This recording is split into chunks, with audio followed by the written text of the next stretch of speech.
தமிழ் மொழி காத்த தலைவனையா, ஞான பழம் கேட்ட குழந்தையா,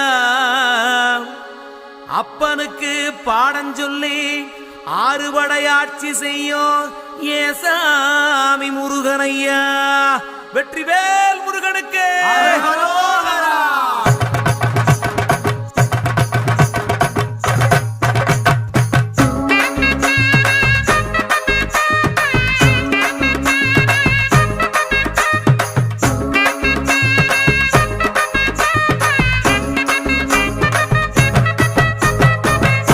சின்ன